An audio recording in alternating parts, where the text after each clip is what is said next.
And we go live here on a Wednesday morning edition of the Early Line, Sirius XM channel 159. It's Donnie Rightside, it's Davis Maddock, and over the next 3 hours, we are going to bring you the hottest topics across the sports landscape. Yeah, we're still going to talk a little Super Bowl 58 fallout, no doubt about it. Some big-time things going down in college basketball with some massive upsets last night. The NBA certainly has our attention. So, Davis, on this Wednesday morning, how are we feeling out there?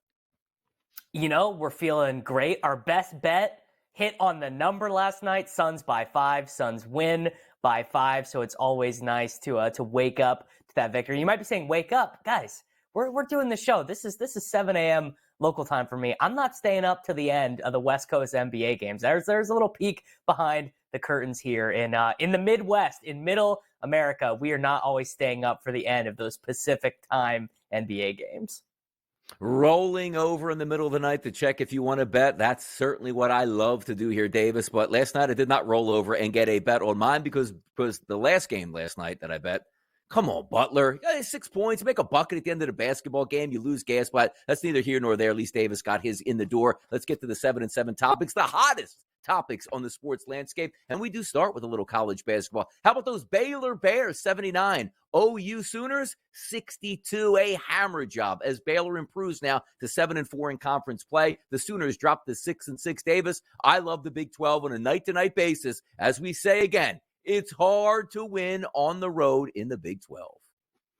It is. I mean, look, we are very close to the tournament starting, which is historically when I've begun to tune in to college basketball games. Although I will admit it feels a little bit fraudulent to be a Big 12 guy, as the University of Oklahoma. You guys see the helmet behind me. They're leaving, man. They're saying peace out. Welcome to everyone on radio. Davis Maddock and Donnie Rightside with you on the Early Line here this morning. Times are changing for sure. And the one thing that we thought would be a changing here is the North Carolina Tar Heels rolling through the ACC. But that's not happening as of late. The ACC now, the Tar Heels dropped 3 games so far in conference play. They're 11-3 now after a terrible loss to the Syracuse Orange on the road, 86-79. The one thing we thought yesterday, Davis, we would get tempo in this game. We did. But I didn't expect Syracuse to come away with an outright victory in the JMA Wireless Dome. Yeah, it kind of feels like that's the vibe in college basketball right now. Some of these big teams with, who are historically blue-blooded up at the top of the standings, slipping here a little bit. I tailed you on the over on this one, so felt pretty nice about that one. My first college basketball wager of the year, Donnie, and we booked a win, so we're feeling good. There you go. By the way, the ACC, a lot of surprises last night. As again, we just talked about Syracuse. We'll get into that a little bit deeper later, but we're going to flip it over to the Virginia Cavaliers, who came into this game in the ACC 10-3 in conference play. They now sit at 10-4. Why? The Pitt Panthers go on the road 74-63 with an easy victory over those Cavs. Another shocking result, which lets us know parity is king. And as we said, it is hard to win on the road. Typically, the Pitt Panthers came out 35-31 in the first quarter and cruised in the second half with a 39-32 second half to get the double-digit win over the Cavs. That's an impressive performance here on Pitt, who now is over 500, Davis, in ACC play. And these games are, they're taking on, it's pretty important right now, like for these teams that are kind of on the bubble, the 63rd best team in college basketball. These are wins that you got to have heading into the tournament, because this is sort of your last chance to really build that resume to get some at-large bids. So all these kind of mid good teams are, they're probably really gunning for it right now, like the Pitt Panthers. Resume builder in the Big East. Could have been something here, Davis, for those Butler Bulldogs, but they dropped the game at home to the Marquette Golden Eagles as underdogs of +4.5. Final score 78-72. It's one of those games, Davis, we talk a lot about, let's just say, in Major League Baseball. If I would have just taken it first 5, it would have won because the bullpen blew the game at the end. At the half, Butler was covering this number, didn't cover for the full game, a bucket short of doing so, but a nice win for the Marquette Golden Eagles, now sitting at 10-3 in Big East play. I know. Look, I was rooting for you on this one. It was the first thing that I asked you this morning. Did we get a cover there? Yeah. It is a tough scene. I mean, look, it's never fun to come on the early line, give out your favorite play, and have it be the right play, but not have it get there in the end. It's just not a fun feeling, Donnie. How about a good game on the West Coast last night that we talked about yesterday? The Phoenix Suns 130, the Sacramento Kings 125, and it wasn't for trying for those Sacramento Kings. It's Domantas Sabonis, 35 points, 18 rebounds, and 12 assists. Pitches in with 3 blocks as well in a losing effort. 2 fun basketball teams, with the Phoenix Suns now improved to 32-22, Davis, on the season. Yeah, we had some crazy pace in this one. 40-point game for De'Aaron Fox. I mean, look, this is the issue that the Kings have had. I mean, this is the issue they had last year, the issue they have this year. They're an incredible offensive team. Keegan Murray is a good player, although he was not very good last night. Sabonis and Fox, I think they just can't defend, man. When Domantas Sabonis is your center, you are going to give up a ton of buckets on the interior. Kevin Durant just torched them last night. And Bradley Beal even got banged up in this one, only made it through his first rotation in the first quarter. They ended up having to play Royce O'Neal, their new trade deadline acquisition, off the bench 30 minutes. No sweat. They end up winning that one. But not what you want to see if you're a Kings fan. Yeah, by the way, the big 3 going to turn into the big 2 sooner than later. The Phoenix Suns, Davis, were my pick to come out of the Western Conference to start the season. We'll see how they do, but certainly the big worry is just get the big 3 to the playoffs and get them healthy. We'll see if that actually happens down the stretch. Let's keep it in the NBA news. The New York Knicks here, they're upset, and rightfully so. A terrible call at the end of the game against Houston, now in protest. You say, hey, they should win this, Davis. Do you know when the last time an NBA protest was actually won by an NBA team? 2007. Good luck, New York here, Davis. I mean, it helps their case, certainly, that the referee said that it was wrong, but what do you want them to do? I mean, what do you want we're going to replay this game? It's like, sure, yeah, you should have won that game, but they're not changing the standings. It's not, it's just not really the way it works. Yeah, fly in, play overtime or whatever it might be here just for a couple minutes and then move on. It's probably not going to happen at this point. It's a tough loss there for the Knicks, but it happens here. Keeping in the NFL news, Hassan Reddick, who we heard just 48 hours ago, hey, look, wants a new contract. He has the ability now to seek a trade, find that contract, and see if the Eagles can get back quality compensation. For only Hassan Reddick the next day to come out and say, I didn't ask for any trade. I always wanted to be a Philadelphia Eagle, Davis. Yeah, I mean, the Eagles are probably one of the 3 or 4 most interesting teams as to what they do in the offseason because of how their season ended. Just looked like no one wanted to be. Look, honestly, to me, it looked like Jalen Hurts was the one dude who wanted to be there. Sirianni didn't want to be there. Devonta Smith and A.J. Brown were like, we are so over this. We'll see if Jason Kelce, if he does, in fact, retire, it's the single biggest loss outside of a quarterback that any team is going to have this offseason. I really think his role in the tush push and the brotherly shove, I don't think it can be overstated. Yeah, he does make some big money, so the Eagles would be able to spread that around, but it's not as if he was on his last leg. Still one of the best centers, if not the best center in football, and it looks like the way he's acting in his post-retirement, non-retirement, drinking beers, taking the shirt off, getting hammered at the Super Bowl, he's probably going to be going to a network next year, and we'll see where he winds up. We got a lot of college basketball to talk coming up next, right here on the Early Line.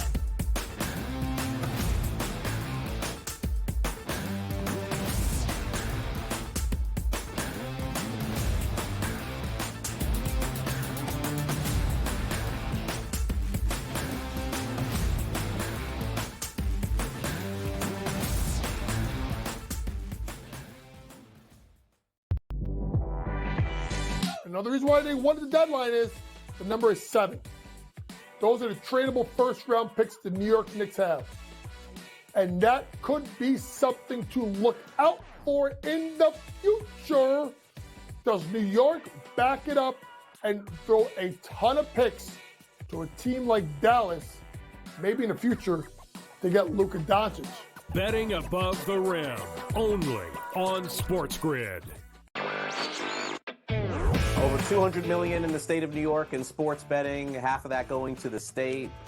All thumbs up, I guess, across the board here, right? Yeah, New York just continues to be the standard bearer for the industry.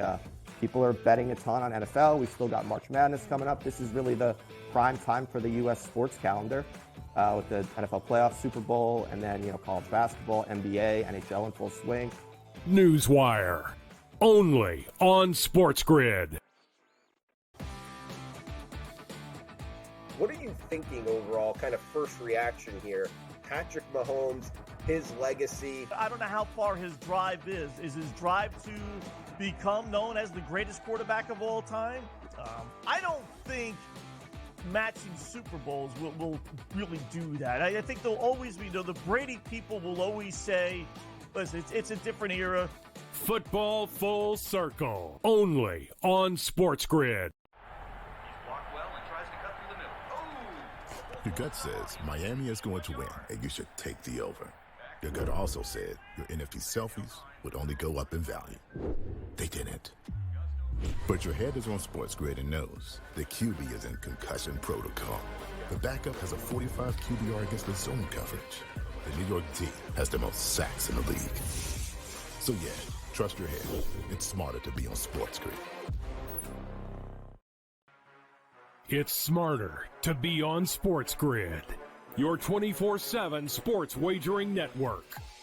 We'll look at the Heisman Trophy The early line. and what it all means. Individual success. You should have tried to get something for Anthony Rendon. Not bought at the deadline. Newswire. We're getting a lot of news, trades, cuts, and some movement in terms of starting quarterbacks, Pharrell backup quarterbacks. coast to coast. I want to watch great players make buckets and win games. Game time I decisions. have no idea what the heck the Blazers are doing and what they In-game live. Prime time. Yard for a grand slam. the bottom of the fourth inning in a 12-2 baseball game. We got football scores going on at Wrigley right now. Sports Rage That was good Late betting. Night. We waited for the 1.5. We got paid. We for did. patient, didn't like the 2.5.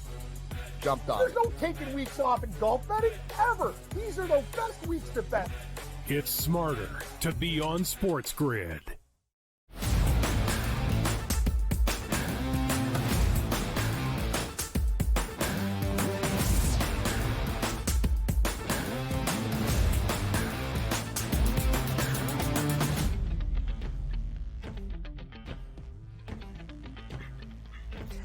Hello, everyone, and welcome back into the early line here on SportsGrid. Davis Maddock and Donnie Rightside with you. We're going to recap some of the action in college basketball last night. We had a couple of pretty decent-sized upsets as these teams wind their way to the conference tournaments. We're really not that far away. One of the final Big 12 tournaments in my neck of the woods, Kansas City, where Oklahoma is actually going to be part of it. I've been a couple times. The conference tournaments are always a pretty good time. Let's go ahead and begin, Donnie, with the biggest upset of the night. North Carolina losing to Syracuse look, let's be honest, a real barn burner, 86-79. What did you make of this one? Why was North Carolina not able to get it done? By the way, Davis, this was a big upset, but on the rundown here for this segment, you wait till the final game we get to, and I'm going to talk about a real upset. But nonetheless, this was an upset in the ACC, no doubt about it. We broke this game down yesterday, Davis, and I said to myself, you know what? That's a lot of points, 7.5 to 8.5 on the road, but Carolina's a much better basketball team. Maybe pass on that and take a look at some tempo for the over, which is what we did. But shockingly, I didn't think North Carolina was going to lose this basketball game. Final score 86-79, but we get into the crux of what actually happened last night. You take a look at Syracuse. The one thing that we do know in college basketball, and pretty much in any sport, most teams do play better at home, particularly in basketball from a college environment. You usually shoot better from the floor at home. How about the Syracuse Orange? 63% as a team from the floor. Pair that up from three-point range, 47%. Did shoot 72% from the line here, which is okay, 18 of 25. But my goodness, if you shoot 62.5% as a team on a night-to-night basis, you're going to win a lot of basketball games. But if you flip it over and take a look at North Carolina on the road, it's not bad to go in that dome environment and shoot 48% as a team. They also shot, Davis, almost 45% from three-point range. And that wasn't like, hey, 4 of 10. They made 12 three-point shots, the Tar Heels here, and made 82% of their free throws. But Syracuse was just a better team all the way through. Now, as we take a look at the ACC now, the Carolina Tar Heels, who were running away with it, now sit at 11-3. That's a big resume builder, as we like to say, for the Syracuse Orange, now sitting at 7-7. But in ACC play, as we talked about the Carolina Tar Heels getting that great head start, look at the top three teams now in the ACC. The Tar Heels, 11-3. The Duke Blue Devils, 10-3, right on their heels. And yesterday, Virginia was upset. Had they not been upset, they'd have 3 losses as well, which they have 4 now. So it looks like we're separating ourselves from the top of the pack. That's a terrible loss for North Carolina that could have kept that stranglehold on the ACC. Now coming, Davis, a little bit back to the pack. Absolutely. I mean, look, Syracuse shoots 62% from the floor. You are not going to win Not going to win very many basketball games where you are allowing your opponent to make 62% of their shots. Just not a recipe for success. Another minor upset here. We got a win for the Pittsburgh Panthers against the Virginia Cavaliers. They are sitting at 16-8. Virginia is 19-6. How big of an upset is this one, relatively speaking, Donnie?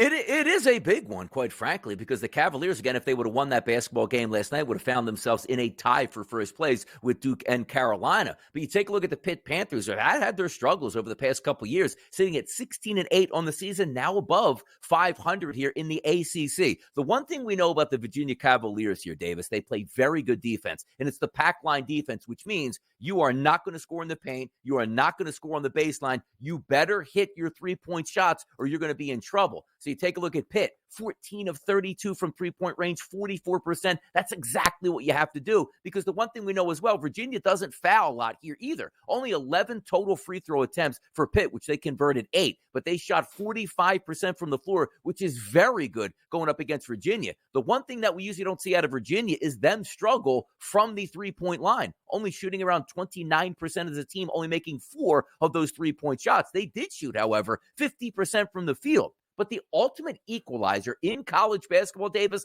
is the three-point line. One team made 14 threes, the other made 4 threes. You can guess who won that basketball game. Pitt made more threes. Pitt won that basketball game by double digits on the road. A quality win. All right, moving on now to some Big 12 action. Baylor, 79. Oklahoma, 62. The Baylor Bears shoot 52% from three-point range, making 11 of them, just absolutely blitzing them from deep. Oklahoma, the exact opposite, 7 for 21. They also turned the ball over 12 times, 12 turnovers in a college basketball game. You are not winning. You're just not going to win very many of those when you go on the road and turn the ball over on, a tenth of your possessions. No, you're certainly not going to do that. And particularly, again, Baylor is a quality basketball team, 18-6 now in the season, 7-4 in Big Ten play. OU had a chance to go over 500, at least keep their numbers at over 500, but now dropped to 6-6. Now, when you try to get into this game and what works, we talked about this yesterday, breaking it down. Coming into the season, Baylor had a very good team here. In the season before the conference actual action picks up, where I call it the silly season. You're playing on aircraft carriers against Division III teams, Division II teams, lower common opponents. Baylor, Davis, shot the lights out here. And we talked about it yesterday. If we included conference play and pre-conference play, they're a top 5 team at making three-point shots. But once you get into Big 12 play, they generally struggled to start Big 12 play, even though they played around 10 games. But not last night. You take a look at 11 of 21 from three-point range. That's 52% from three-point range. That's the Baylor that we expected at the beginning of the season that we haven't seen all that much in Big 12 play. Maybe this kickstarts the Baylor Bears, because if we're taking a look at the conference standings in the Big 12, and I'm never going to hide this, I love the Big 12. I think it's the most competitive conference in basketball. 8-3 Iowa State, 8-3 Houston Cougars, 7-4 Baylor Bears, 7-4 Texas Tech, 7-5 Kansas Jayhawks. They are still battling from top to bottom in the Big 12, but a nice win for Baylor. And if they can shoot the three-point shot like we expect them to do, they're going to be a tough out, no doubt about it. All right, moving on now to a game that we highlighted on the program yesterday. We had Marquette and Baylor taking off in the Big East. Marquette ends up winning this one 78-72. How does this impact the larger scheme of what is going on inside of the Big East? Yeah, this is a big win here for Marquette. Now, most would probably think Marquette is the best overall team in the Big East. There's UConn Huskies hanging out there as well. So it's top heavy in the Big East. But the Butler Bulldogs having a decent season here. Came in the game last night at 16-8. This is one of those that if you can get above 500 in a Power 5 type conference. Now, granted, in college basketball, a little bit different than college football, right? Because UConn and also Marquette play in the Big East. That's considered a power conference in college basketball. If you can stay above 500, that gives a great look here at the committee. The one thing I did like out of Butler is I thought they would be scrappy last night, and they were. At the half, it was 34-32. They were right into that. But folding down the stretch in the second half, you saw those scores, Davis, which is always trouble. You hang around. The next update, it's a 4-point margin. The next update, it's a 6-point margin. The next update, it's an 8-point margin. You can feel it slipping away. Now, granted, at the end of the game, they actually made a shot to make it 78-72, but nobody's going to foul after that, just basically walked off the court. That's a good win for Marquette going on the road. I thought Butler might have been ripe for the upset there. All right, and our final one here in the Midwest, we have Illinois State and Indiana State. Indiana State fighting for an at-large bid, and they lose to Illinois State, a 12-14 team. Not a good result if you're from the Midwestern state of Indiana, Donnie. Hey, Indiana State came into that game 13-1 in conference play. And did you know they closed around 17.5 to 18-point favorites as a ranked team at home going against the Redbirds? They end up losing that ball game. And quite frankly, you look at the numbers and say, when do you usually pull the big upset? When you go crazy from three-point range. Davis, Illinois State only made 4 3-point shots last night, but made 18 free throws, but shot 52% overall from the field. Just a terrible performance all the way around for Indiana State. Very rare that they get ranked because they were showing the Larry Bird days basically on the updated highlights here. That's a bad loss. And it wasn't like they lost by 1 point. They got hammered at home as close to 20-point favorites, Davis, in this game. Come on, Indiana State. Absolutely brutal stuff there. They're definitely going to want that one back. That was a circumspect look at the world of college basketball from a pretty big Tuesday night, a little bit of Big 12, a little bit of Big East, a little bit of the Missouri Valley. We love the Missouri Valley here on the program. We are going to go ahead and run into break. When we get back, we are going to take a look at the NBA and a little bit of NFL draft coming up later in the show. Don't go anywhere. We'll be right back on the early line.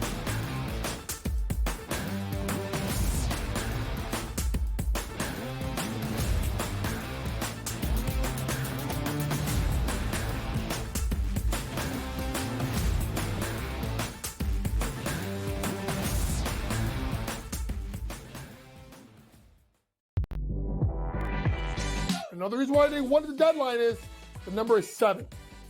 Those are the tradable first-round picks the New York Knicks have. And that could be something to look out for in the future. Does New York back it up and throw a ton of picks to a team like Dallas? Maybe in the future, they get Luka Doncic. Betting above the rim, only on SportsGrid.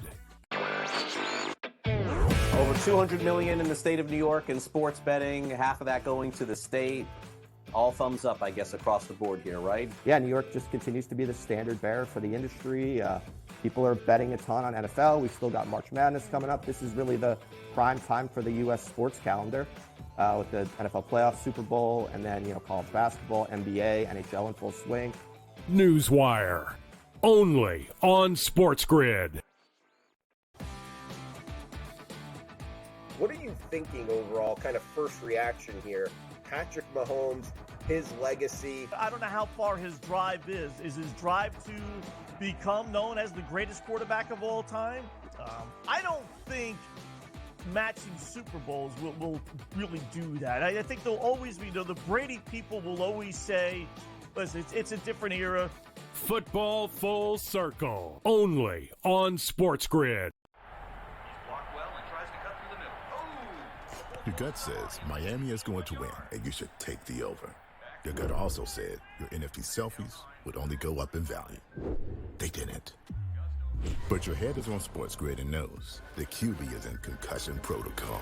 The backup has a 45 QBR against the zone coverage. The New York D has the most sacks in the league. So yeah, trust your head. It's smarter to be on SportsGrid. It's smarter to be on SportsGrid, your 24/7 sports wagering network.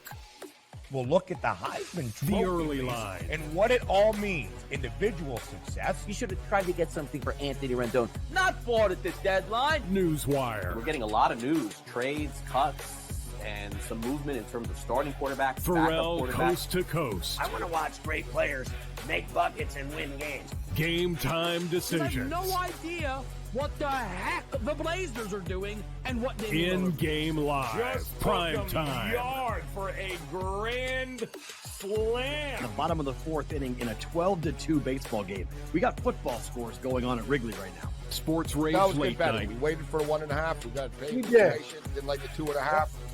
Jumped on There's it. no taking weeks off in golf betting ever. These are the best weeks to bet. It's smarter to be on SportsGrid.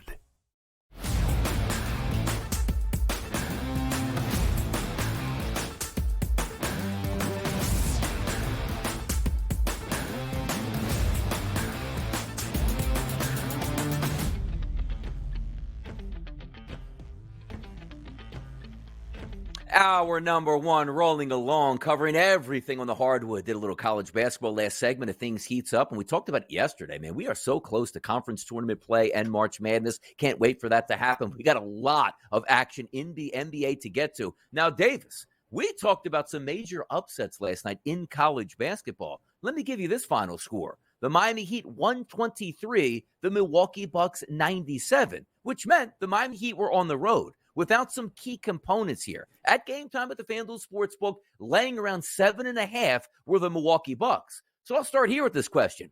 What happened to Milwaukee, Davis? It's very hard for me to say what happened to Milwaukee because Giannis played pretty well in this game, 23, 11, and 8, didn't miss too many shots. Dame was pretty poor. Brook Lopez didn't play that well. It just kind of got away from them. And the Heat just came out. And by the way, this is not even the Heat team that you are thinking of. The Heat were decimated last night. They had to start Nikola Jovic. Kevin Love played 23 minutes off the bench. The G League guy that we mentioned on the program yesterday, Williams, was playing backup point guard. It was an absolute mess. It was, what it was? It was the zombie Heat, which is they are the team. No matter the opponent, home, road, second night of a back-to-back, 3 games in 4 nights, none of it ever matters. Eric Spoelstra always has these dudes ready to play. The 19th man on the Heat roster, is going to be able to perfectly execute the system. They defend. They're smart. Eric Spoelstra, man, I don't think he actually gets enough credit given everything that has happened in his tenure in Miami. Think about how many different permutations of the Miami Heat he has coached, and they've never been bad. Not for 1 minute of the Heat reign have they been a bad NBA team. This is a huge win, and this again goes back to the thing that we were talking about on the program on Monday and Tuesday. This Bucks team cannot defend. You give up 123 points to the backup Heat. I mean, Nikola Jovic goes for 24 points against you. It's not looking that great for Doc Rivers and the Milwaukee Bucks.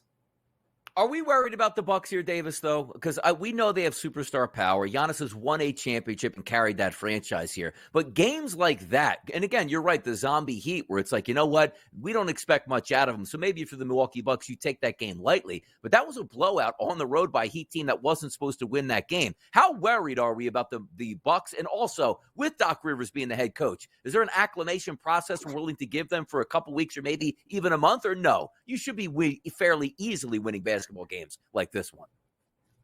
I mean, I think you absolutely have to be worried because this is a team with championship aspirations. This is not, this is not like the Lakers where it's sure, maybe we'll be the 4 seed, right? Maybe we win our playing game. This is a team that won a championship.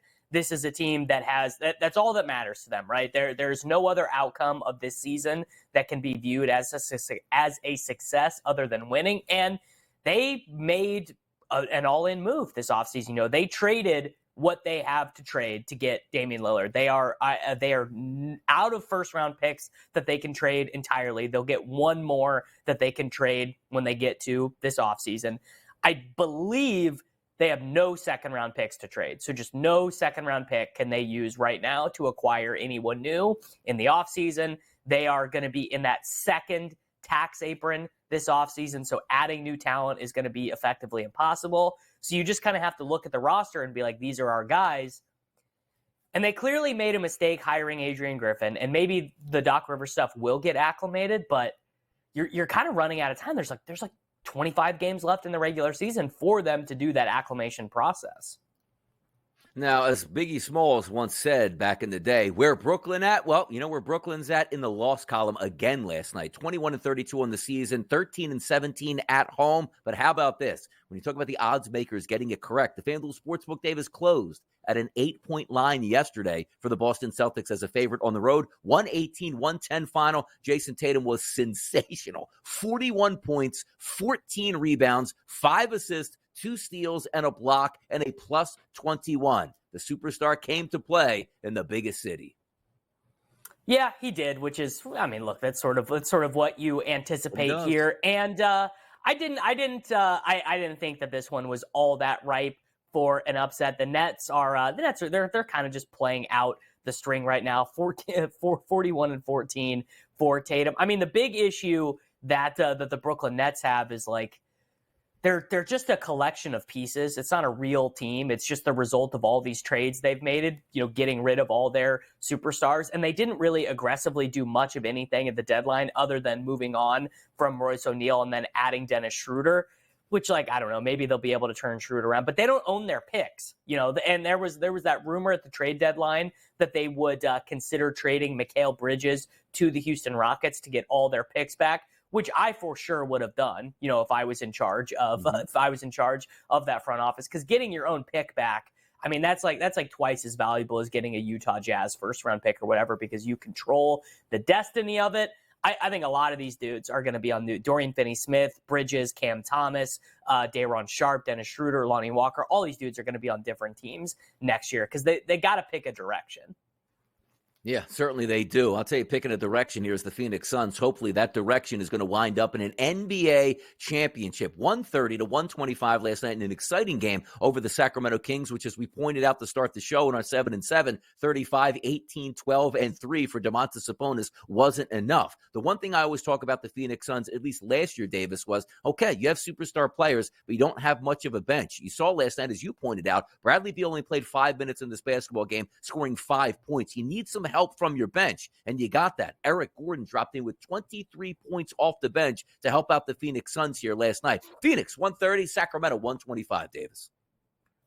Yeah, I mean, the Suns I don't even really have anything interesting to say about them in the regular season because it hardly matters. Really, I think the two things that matter for the Phoenix Suns right now are, one, really try and avoid the play-in. So it would be best case scenario to be at least the 6th seed. Right now they are the 6th seed. They are only 1 game ahead of the Mavericks. They are only 2 games ahead of the Kings. I don't think the Lakers or the Warriors could catch them, but it'd be really nice for them also to avoid the Clippers. As of right now, they would be set to play the Clippers in the first round. Not that ideal, right? That is an absolute buzzsaw to have to run it. I don't really think they'd like to play the Thunder either. The Timberwolves, maybe they would not be that bothered about playing the Timberwolves, but none of it's really going to matter for them if they get to the postseason and one of those 3 guys, Beal, Durant, or Booker, is not playing, right? Because they got a good bench chip in last night, but you get to the playoffs and Eric Gordon is having to take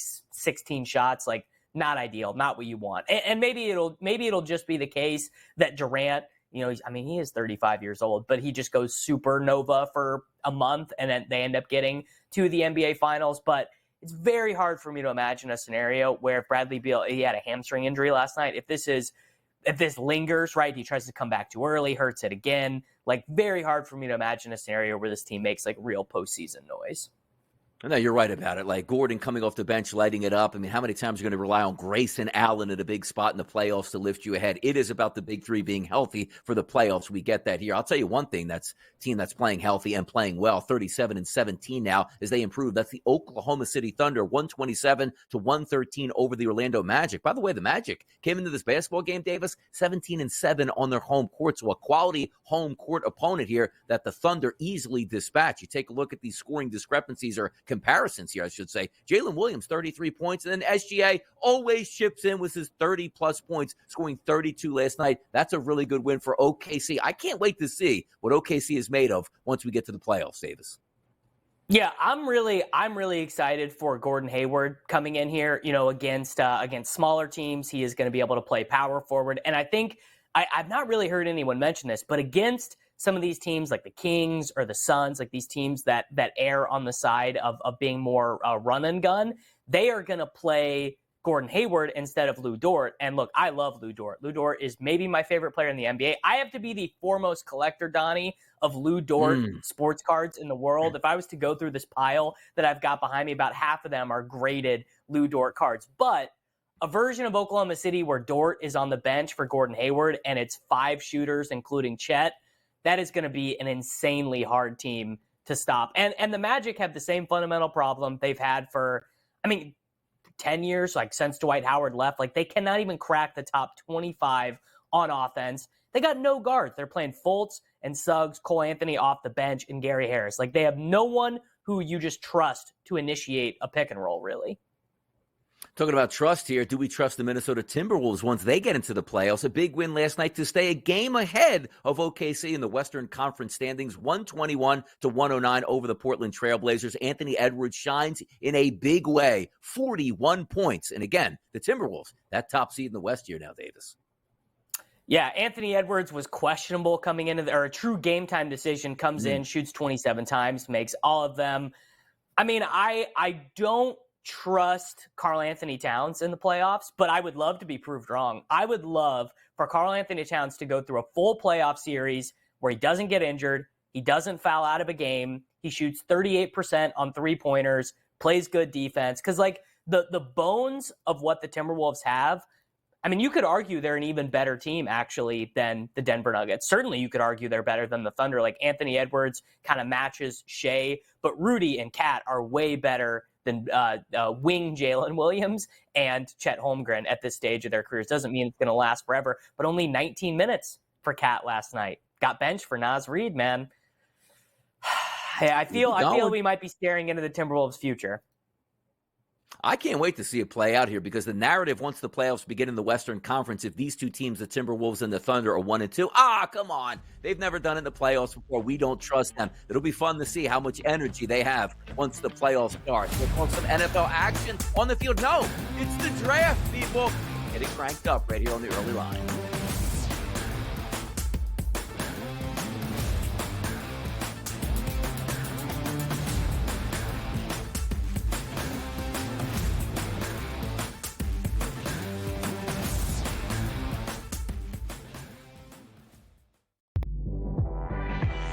Another reason why they won the deadline is the number is 7. Those are the tradable first-round picks the New York Knicks have. And that could be something to look out for in the future. Does New York back it up and throw a ton of picks to a team like Dallas, maybe in the future, to get Luka Doncic? Betting above the rim, only on SportsGrid. Over $200 million in the state of New York in sports betting, half of that going to the state.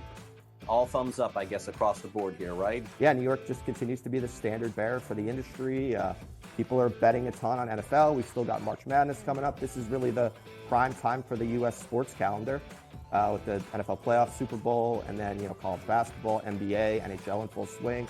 Newswire, only on SportsGrid. What are you thinking overall, kind of first reaction here? Patrick Mahomes, his legacy. I don't know how far his drive is. Is his drive to become known as the greatest quarterback of all time?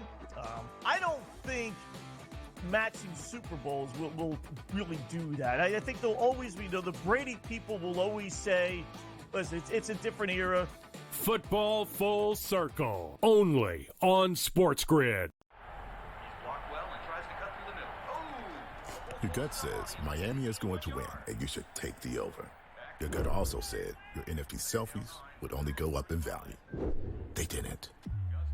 But your head is on SportsGrid and knows the QB is in concussion protocol. The backup has a 45 QBR against the zone coverage.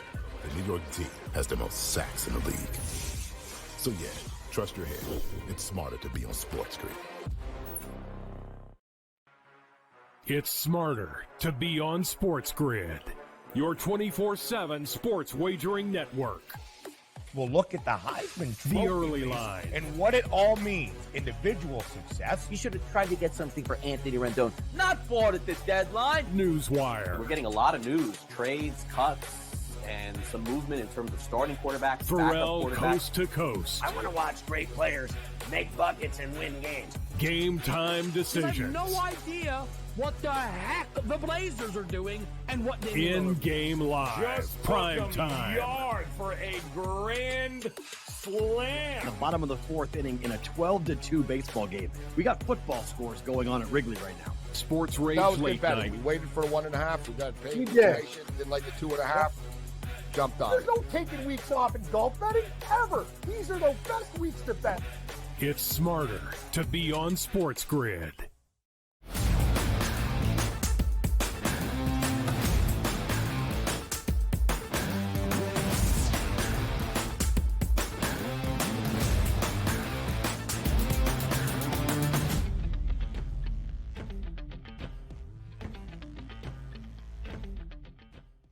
The NFL draft. Now, Grant said, whoa, the NFL draft. You guys just got done the Super Bowl. My goodness here. We got free agency coming up. You got the draft. You got OTAs. You got training camp. And then away you go into football season once again. But I'm always intrigued by the draft, and particularly this year, because we have a lot of hot topics to hit. But if we take a look, Davis, and you say, all right, what's the draft order here just to get people refreshed? The top 10 goes as follows: Bears, Commanders, Patriots, Cardinals, Chargers, Giants, Titans, Falcons, Bears, and the New York Jets coming up in that 10 spot here. Let's start right off the top, because the Chicago Bears made one of the better trades you're going to see in NFL history for getting an extra number 1 draft pick, which turns out to be the number 1 overall draft pick because of how bad the Carolina Panthers are. So let's start right here at this spot. We'll get to the odds on who should be the quarterback. But Davis, I want to ask you, what should the Bears be doing with that top pick? Trading it away,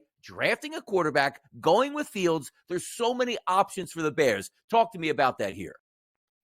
All right, well, I'll tell you what the nerds say they should do. And I'm still trying to decide if I agree with this or not. The nerds think they should open the trade lines with the Commanders and be like, you really want Caleb Williams? You this is your guy? All right, let's trade from 2 to 1, because from sort of like an analytical perspective, Caleb Williams is definitely better than Drake May, but not so much better that if the Commanders were willing to give you, full Jimmy Johnson trade sheet value to go from 2 to 1, that you would turn it down. I think, and which I think is totally defendable and reasonable. Anyone who could tell you right now, I know for sure Caleb Williams is going to be Patrick Mahomes, and I know for sure that Drake May is going to be, Mitch Trubisky, right? There's just no one can know that right now. My opinion is that Caleb Williams he's probably the best quarterback prospect, I would say, since Lawrence. Maybe Luck. Like Lawrence, people do kind of forget that Lawrence really tapered down in performance the last 2 years at Clemson. Everyone remembers that true freshman season.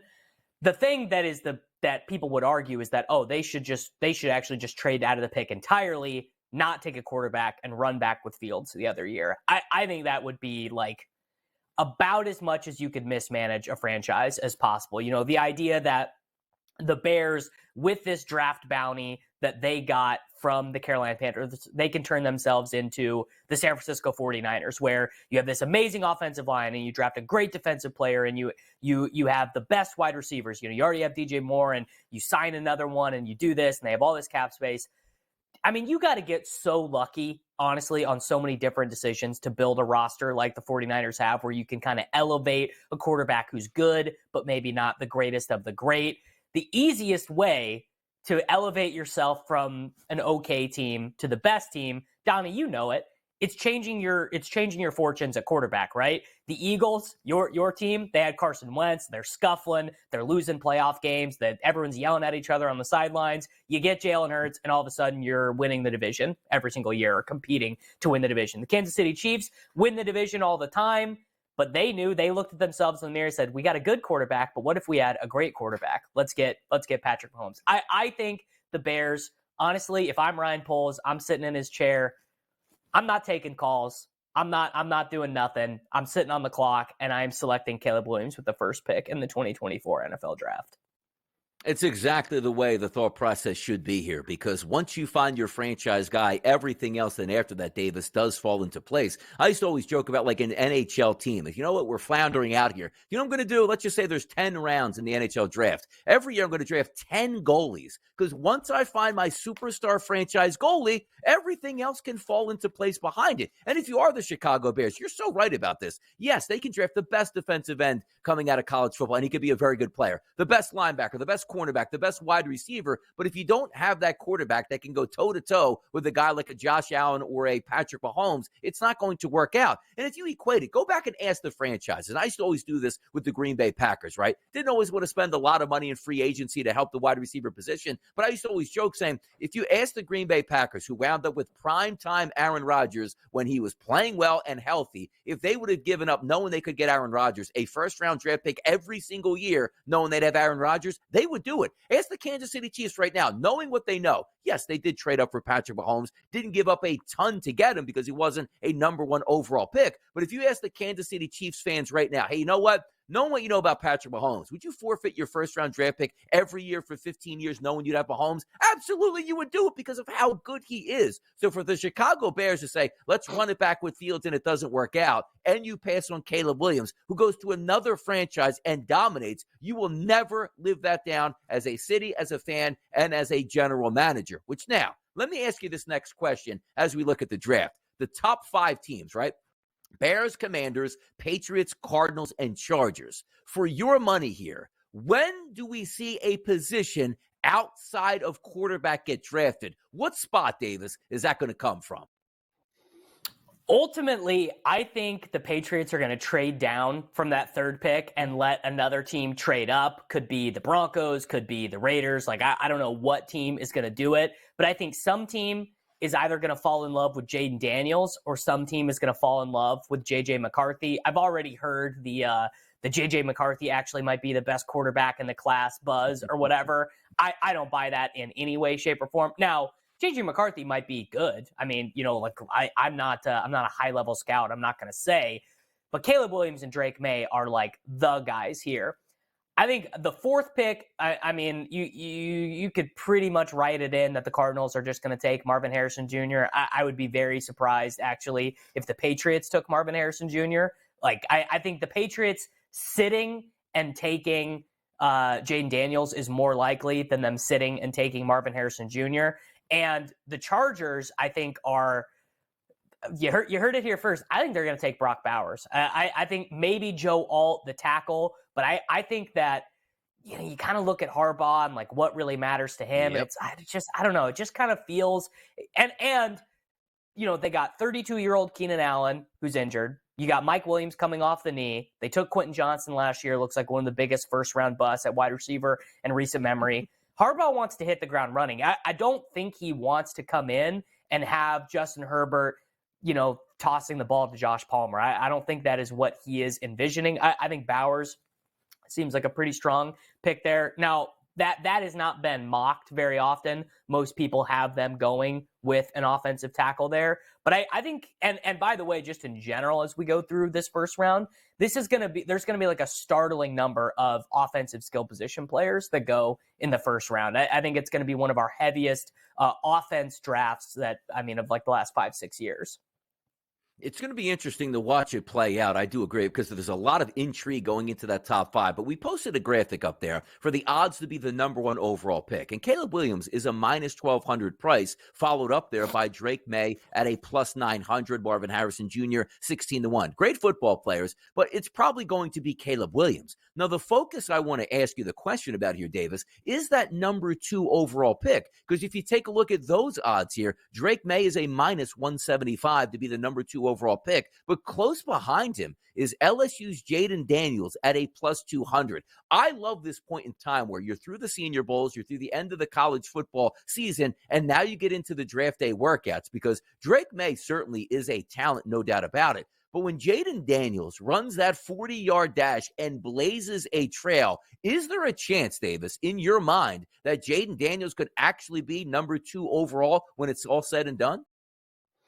Yeah. I think it is sort of trending in that direction. We just have gotten so much steam. And if you look at Drake May's final season at UNC, it definitely, it was a very good season, but it also was not as good as his sophomore season. Fewer touchdowns, more interceptions. North Carolina did not have as impressive as a season. Lost to North Carolina State, lost to Clemson, lost to Georgia Tech. Just from a results perspective, the guy who did himself the most favors at quarterback was definitely J.J. McCarthy in his final season. And Penix, up into a point, it's so interesting. Penix was like a guy who was going to go day 3. He was going to be the next Ryan Nassib, but then was so good in the 2 Oregon games and then was really good in the first college football playoff and then really bad in the final college football playoff. And he's old and he's been so injured. I think, me personally, I would be surprised if Penix and Nix end up being first-round picks. They're like 23 and 24 years old. It's just like Bo Nix's first career start came against Justin Herbert. That's how old Bo Nix is. He was going up against Herbert, who's already on his second contract in the NFL. this is why I'm out on Jaden Daniels. Not out. I am lower than the market on Jaden Daniels. One, I'm pretty familiar with Jaden Daniels. I've watched a ton of him play. His junior season at Arizona State, all right, he's 21 years old. Like, that would be the age that Anthony Richardson was in the NFL last season. He goes 10 touchdowns, 10 interceptions. He's like effective as a runner, but he's not Lamar Jackson as a runner. You know, he's a good runner. And then even his first season at LSU, it was a good season. It was a better season than he had his final year at Arizona State. But we really did not see him become a guy who was deserving of being a first-round pick until he was 22 and a half years old at LSU. And by the way, throwing to the second best wide receiver in the class and another guy, Brian Thomas Jr., who's maybe going to be a first-round pick, but definitely going to be a top 50 pick. So it just kind of like, it's hard to analyze those guys. You really want to stretch your memory back. We've had Joe Burrow throwing to the generational wide receivers and Justin Jefferson and Jamar Chase. But do you remember when Odell Beckham and Jarvis Landry and Jeremy Hill were the skill position players at LSU? What happened then? Zach Mettenberger. There's a name. There's a blast from the past. Zach Mettenberger ended up being a first-round pick throwing to those guys. And guess what? It was a big mistake to take Mettenberger in the first round throwing to those guys. They elevated how good he actually was. I'm not saying Jaden Daniels is Zach Mettenberger. I think he's much better than that. But I probably would not be trading up to select Daniels. Now, if I was the Broncos and I'm just like lost in the wilderness and I got nothing and I'm on the clock and he's there, yeah, that I think makes a lot of sense because, again, is what we were talking about with the Bears. You don't have a franchise until you have the quarterback, really. Same thing with McCarthy. I actually think there's a good argument to be made that McCarthy is maybe the third best quarterback in the class. You know, you'd have to do a lot of research and you'd have to be pretty confident in your film grades because he just was not asked to do that much at Michigan. I know that there are already people who are really into JJ McCarthy, who say like he could be the best quarterback in the class. The flopping of 3 and 4 between Daniels and McCarthy, you could convince me either way. By the way, let me ask you this question. Number 4 right now in the draft order is the Arizona Cardinals. Jonathan Gannon, head coach, defensive guy. Now, they say they have their franchise quarterback. If one of these guys does slip to 4, is there a chance that the Cardinals go quarterback? Because it's an interesting spot that they look at here because we like to believe that maybe they already have their guy in Kyler Murray, but there's always rumors swirling around. Could the Cardinals go quarterback at 4, or do they just go, you know what, best player on the board, it's a wide receiver, go ahead, Kyler, get after it? You know, I think had they gotten the number 1 pick or the number 2 pick, you actually could have talked me into it, of them being like, you know what, let's actually just figure this out. When you have the number 4 pick and you're looking at the 3rd or 4th best quarterback, Kyler Murray is owed $51 million per year for the next 4 years with no out in his contract. I don't think you can do it for Jaden Daniels. Draft talk. We'll have more of that later. You know, we're going to go next to football, but it's not American football. Find out next on the Early Line.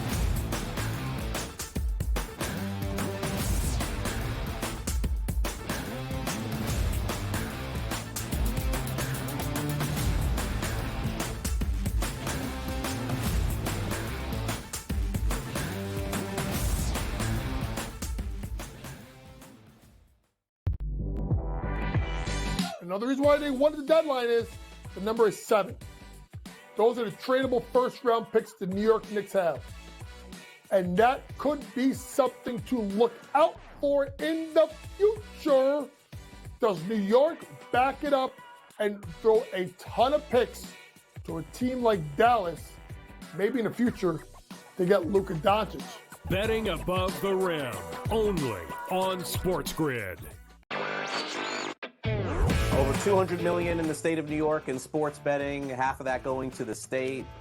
All thumbs up, I guess, across the board here, right? Yeah, New York just continues to be the standard bearer for the industry. People are betting a ton on NFL. We've still got March Madness coming up. This is really the prime time for the U.S. sports calendar with the NFL playoffs, Super Bowl, and then, college basketball, NBA, NHL in full swing. Newswire, only on SportsGrid. What are you thinking overall, kind of first reaction here? Patrick Mahomes, his legacy. I don't know how far his drive is. Is his drive to become known as the greatest quarterback of all time?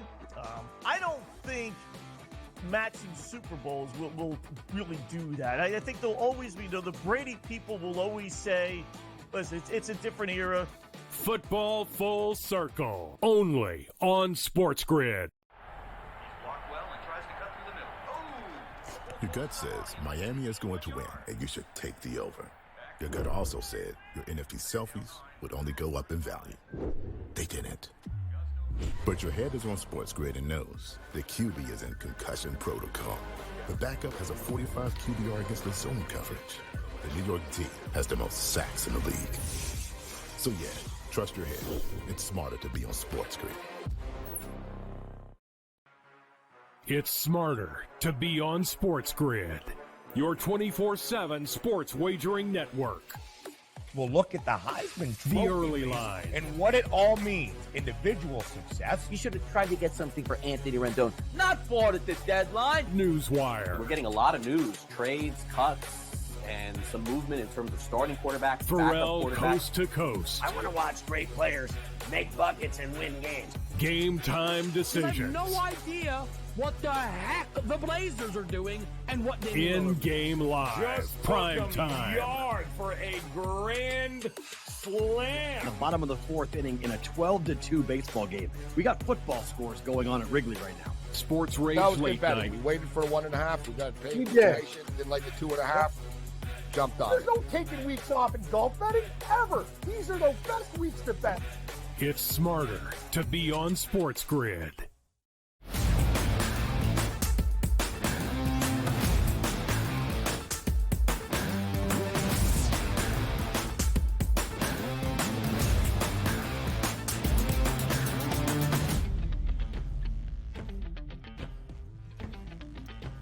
Quick little segment here before we hit hour number 2 on the early line. It's Davis and Donnie here in the morning breaking down all the hottest topics, which does include football and not just American football. It's the Champions League here that we're excited for, with the favorites to win the Champions League here in 2024. Manchester City plus 185, Real Madrid plus 490, Bayern Munich also at a plus 490 price. Davis, how excited are we for the Champions League to get underway?